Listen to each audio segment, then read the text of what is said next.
Okay guys, mayroon tayong i-diagnose dito na Samsung, no? Wobble, no? So ang problema nito guys, maraming problema, no? Hindi nagkakarga ng tubig. Tapos pagdating sa rinse, humihinto rin, no? Tapos another problem ay mahina umikot, no? Hindi nakapagpiga kapag nag-spin.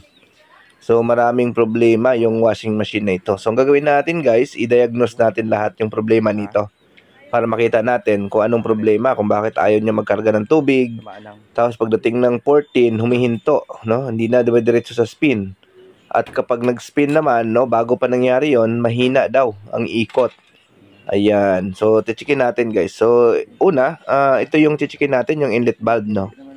Tichikin natin to kung good pa ba yung mga resistance nito, no? So, checkin natin, no? So, meron na tayong na-vlog nito, no? Tamang resistance ng inlet valve, no? So, tingnan nyo na lang dyan sa mga videos natin. Yan, checkin natin, guys, no? Checkin natin.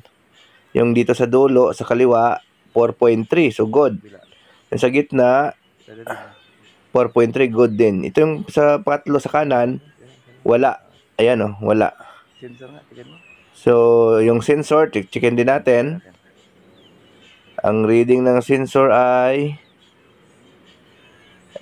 ayusin natin. 21.9. So 21.9 ay pasira na rin ito, no? So kaya ito ang dahilan kung bakit humihinto-hinto na. Ayan, 21.8. So talagang sira na, no? Buwababa na siya. So palitan din natin to. So nakita natin dito sa taas guys, yung inlet valve, yung sa bandang kanan, sira na. Din yung sensor, sira na rin. So, papalitan natin, no? Ayan. Actually, guys, na-check na rin naman ito ng service center. Yung inlet valve yung na-findings nila. So, hindi na pinapalitan ng customer natin kasi medyo mataas daw yung presyo. Kaya, nagtyagaan na nila. Kaso, dumating yung time na hindi na talaga nag-spin. So, kasi una yung nasira yung pagpasok ng tubig doon sa kanyang inlet valve, no? So, ayan. So, ang nakita natin dito sa taas guys na may problema ay yung sensor, no? So ang reading ng sensor nito nasa 21.8 na lang, no? So kanina unang salpak natin ng tester, nagre-read siya ng 22.1, tapos pababa naging 21.9, naging 21.8. So ibig sabihin unstable na yung reading niya, no? So palitan natin to guys, yung sensor na ito. Dahil sira na ito, no? Ito yung nagko-cause kung bakit hindi siya nagtutuloy sa spin, no? Humihinto siya, no? Nag-stop siya pagdating ng 14. So yun yung sensor ang problema. Ito namang sa inlet valve guys, pwede naman natin to palitan ng isang set. Pero pwede rin naman natin palitan yung isang motor lang na sira, no? Para medyo makatipid yung customer natin. Kasi kung palitan natin ng buo, medyo mahal, no? So ang gagawin natin, isa lang, yung motor lang papalitan natin. Para yun lang ang yan. So yung palitan natin guys yung yung inlet motor na sira yung bandang kanan. Kasi pag hindi na pumapasok yung tubig guys, ayan lang naman lagi na sira dyan yung bandang kanan na inlet, no? Or kung wala kayong pamalit, pwede nyo iswap yan doon sa bandang kaliwa para lang magamit yung washing machine, no? So ito guys, no? Ito paano siya tanggalin. Ito lang yan guys, sinusungkit lang yan ng flat screw, no? So may nagtanong nakaraan nito sa vlog natin kung paano tanggalin daw yung valve. So ito na po sir, no? Ayan. Sungkitin lang yan ng flat screw para maangat yung motor. Ayan. Yan. Ayan. Tapos palitan ng bago guys. So yun. So ito yung problema kung bakit ayaw magkarga ng tubig. Humihinto sa pagwawash, no? Ayan. Ayan.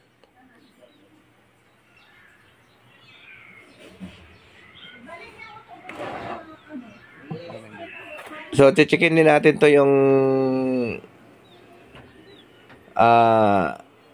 belt sa baba, no? Ayan, bubuksan din natin itong likuran.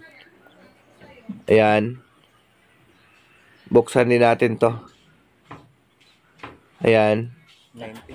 Para makita natin kung anong problema. Samsung. Ayan. Kasi may isang issue pa guys, yung mahina umikot, no? Hindi daw nakapagpiga.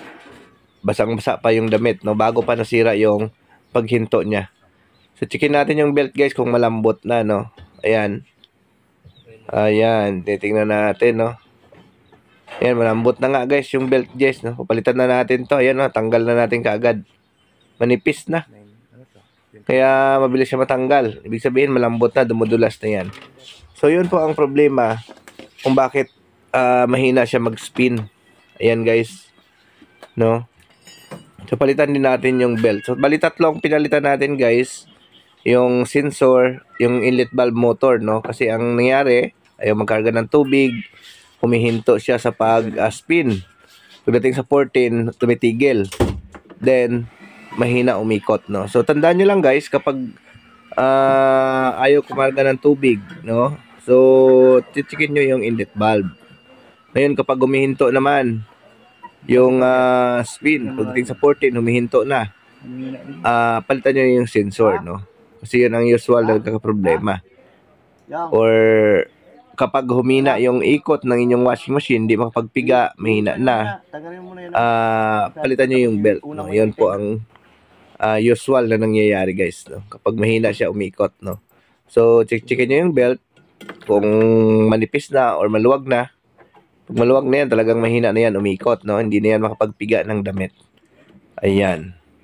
So ganun lang po guys, no, ang pag-diagnose ng washing machine para maano natin, makita natin yung problema. Actually guys, sa mga nakasubaybay sa atin, no, so kahit DIY, kayang-kaya na ito gawin.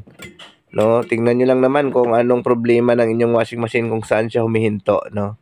So tulad niyan, kapag humihinto siya sa spin time, ayan, kapag nagdi-drain naman, so malamang yung suspect nyo na yung sensor, no. So kapag mahina ang ikot, ang unan yung suspekin yung belt, no. Kapag mahina, hindi makapagpiga, so belt kaagad yung silipin nyo, no. So pag hindi naman pagkarga ng tubig, yung inlet valve, no, kasi yun lang naman yun. Ayan. Ayan, so itong nandito guys sa ilalim, nandito rin yung sensor, no. So i-check na rin namin, ayos pa naman, no, yung sensor dito sa ilalim, yung capacitor, no. Kasi ang capacitor kapag mahina yan, mahina rin umikot, no. Pero kung nakita nyo naman na good yung belt, maaaring kapasitor. Pero kung nakita nyo na may problema talaga yung belt, maluwag na, so talagang belt ang papalitan. Kasi yung sensor naman, yung kapasitor naman, bibihira naman ito masira talaga, no. Hindi naman to lagi, bihira lang, no. Ayan. So yan guys, naikabit na natin lahat, no, yung pinalitan natin. So titesting na natin guys, no. Ayan. Ayan, ito iniikot natin, no. So ibig sabihin good naman. Maayos na yung pagkakapit ng belt, no. So ayan, testing na natin, no. So tingnan natin kung papasok na yung tubig, kasi kanina walang pasok na tubig ito. Ayan guys, oh, pasok na. Okay, ibig sabihin good na po ito guys, no.